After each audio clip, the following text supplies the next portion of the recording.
Хаан үйлдвэрийн 11 дугаар хороонд байрлах 5 багт пүүс хувьцаат компани KFC зайсан дахь салбараас энэ сарын 8-наас 12-ны хооронд үйлчлүүлсэн иргэдээс хоолны харлага аван халдвар түвшин судлалын үндэсний төвд хандаад байгаа билээ. Манай сурчлах баг халдвар түвшин судлалын үндэсний төвийн гидсний халдварын хүлээн авах үүдээр ороход эмчнэр KFC-гээр хорцсон хэмээн шууд асууж байсан юм. Нилээн завьртай жирэмсэн эмэгтэй нөхөртөөгөө орж ирсэн бөгөөд KFC-дэд хордлого өгчлөө жирэмсэн байсан. Би их муу байна хэмээсэн юм а. Халдвар түвшин судлалын үндэсний төвийн хүлээн авах тасгаар гидсний халдвараар өвчлсөн иргэдийн хөл хөдөлгөөнд тасрахгүй байна. Хизээ ийдсэн. 12-нд. Тэгэл 2 хоногийн дараа шууд халдвар. Юу ийдсэн? Ийдсэн. Бокс мастер л. Тэгээд одоо яаж гидсэн эвгүй байна уу? Бацлахгүй.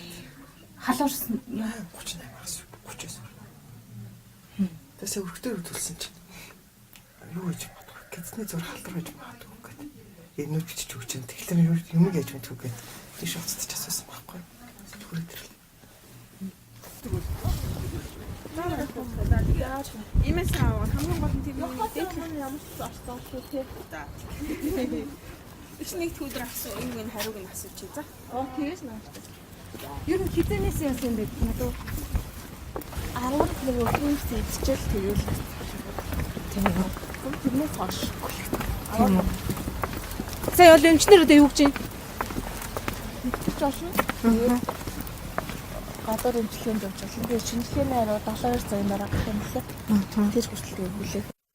Өнөө өглөөний авсан мэдээлэлээр халдвар түвшин судлалын үндэсний төвд 3-аас 52 настай 30 гаруй хүн хэвтэн эмчилүүлэн одоогоор биеийн байдал сайжирч байгаа бөгөөд эмчилгээ онцлогоо хэвтэн эмчилүүлэх ор хангалттай байгааг албаны хүн хэлсэн юм а.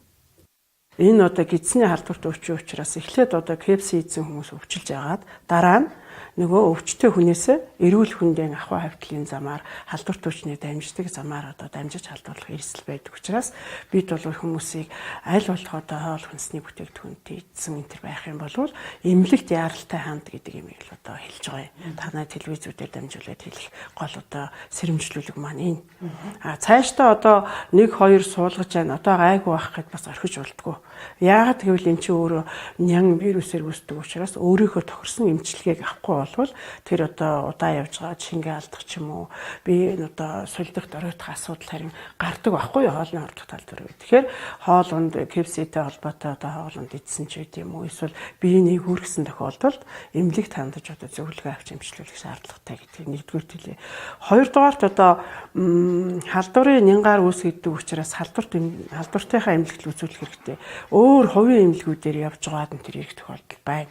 Тэгээд сэрэмжлүүлэг болгож би ард хэрэгцэл зориулж шилж байгаа шүү дээ. Тийм юм байна. Халдвар түвшин судлалын үндэсний төвд ойрхон усрахыг гүйлгэх, бөөлжих, дотор муухаарах, өндөр халуурах, эмнэлэг зүүн шинжтэй иргэд хандаж байгаа юм.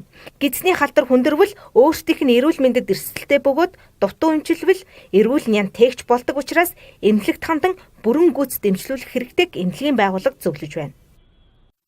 Түүнчлэн нийслэлийн мэргэжлийн хэлтийн газраас 9-ноос 11-ний өдрийн хоол болон бусад дээжүүдээс нийт 74 сорьц аван шинжилж байгааг нь.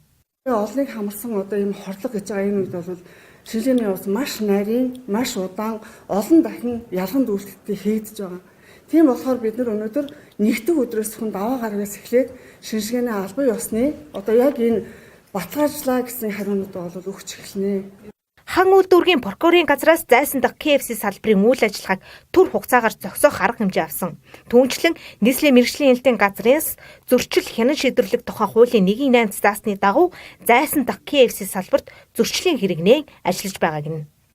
Ийм бүр одоо эдийн одоо тэр учруулсан хохирлыг нь нөхөн төлөвлөх эрхтэй. Тэгэхээр бол тухайн одоо гимбруудаа газраас нь тухайн одоо иргэнд гарсан бодит хохирлыг нөхөн төлөвлөдөг байж байгаа. Мэргэжлийн байгууллагын хэлж буйгаар энэ сарын 18-нд буюу эрэх даваа гарагт юунаас болж олныг хамарсан хоолны хордлого гарсныг тогтоох бөгөөд уг дүгнэлтийг үндэслэн KFC-ийн бусад салбарыг хянан шалгах хэсгийг тогтоох юм байна.